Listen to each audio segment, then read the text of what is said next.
untuk kemajuan agama Islam di lingkungan kita butuh ada yang berjuang sesuai dengan kemampuannya masing-masing.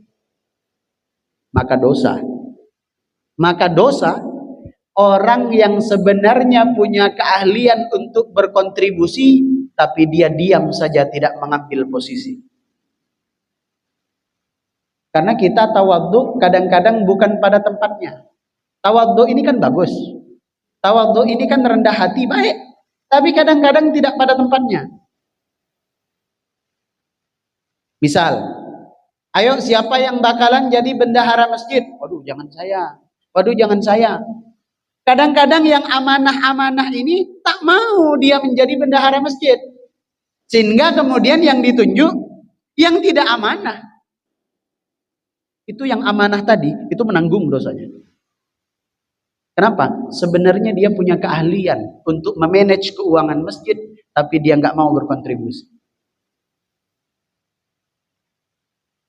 Ada di sini orang yang dituakan, ditunjuk jadi ketua masjid misalnya, ditunjuk jadi RT misalnya, ditunjuk jadi RW misalnya.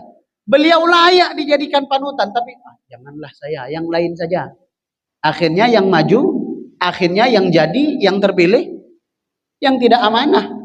Baru kita sibuk di bawah, pemimpin itu seharusnya begini, RT seharusnya begini, RW seharusnya begini, pengurus masjid seharusnya begini. Lu kemana Bambang?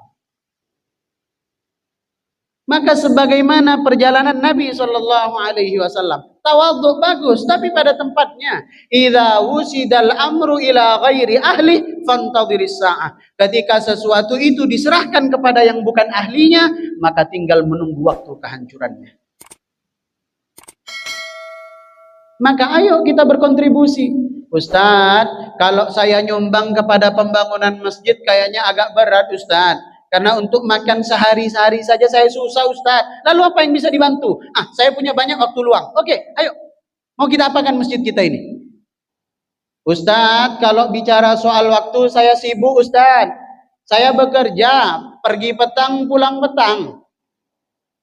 Apa yang bisa saya lakukan? Berapa gaji Bapak? Keluarkan zakatnya, infak sedekahnya di Masjid Baitus Salam. Ustadz, kalau uang saya sedekahnya nggak seberapa. Waktu juga tak banyak. Tapi saya punya ide untuk kemajuan masjid. Berkontribusi. Ustadz, saya tak punya apa-apa. Keahlian tak ada, waktu tak ada, uang tak ada. Tapi saya punya kemampuan silaturahim yang kuat. Jamaah itu dekat kepada saya, maka jemput. Jemput. Ayo Pak, kita sholat maghrib. Oke, yuk. Ayo Pak, kita sholat subuh. Ayo. Ayo Pak, kita sholat zuhur. Ayo. Ayo Pak, kita ngaji. Ayo. Ayo kita ke majelis. Ayo. Punya kontribusi semuanya. Yang bermasalah di lingkungan kita adalah kita tidak belajar dari peristiwa hijrah.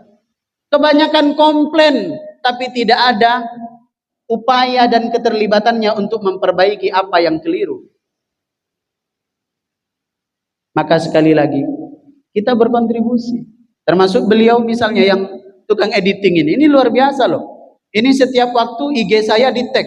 Baitus Salam Arira telah menandai Anda dalam.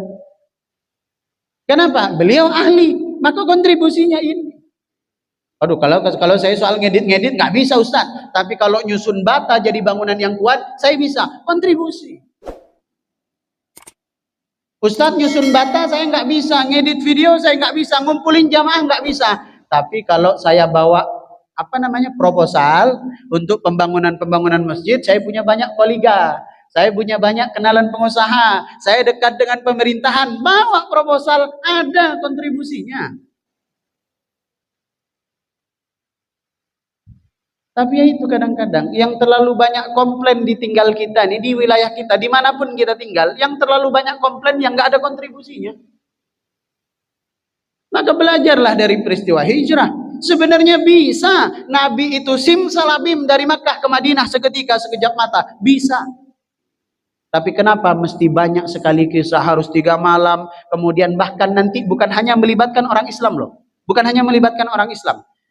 Nabi itu tidak tahu, bahasa kitanya, jalan tikus. Dari Mekah ke Madinah Nabi nggak tahu. Karena kalau lewat jalan pada umumnya, lewat jalan gede bahasa kitanya, itu langsung ditangkap oleh kafir Quraisy. Maka perlu strategi, perginya malam hari dan nggak boleh lewat jalan umum, harus lewat jalan kecil, bahasa kita jalan tikus. Siapa penunjuknya? Abdullah bin Uraiqid, orang Nasrani, tidak beragama Islam. Tidak beragama Islam, meskipun namanya Abdullah bin Uraiqid, tapi nggak beragama Islam. Sekali lagi, kekompakan itu yang mesti kita bangun. Jangan sampai masjid kita hanya ramai tapi orangnya itu aja. Yang semakin yang kompak semakin dekat, yang nggak kompak semakin jauh dari masjid. Kita libatkan.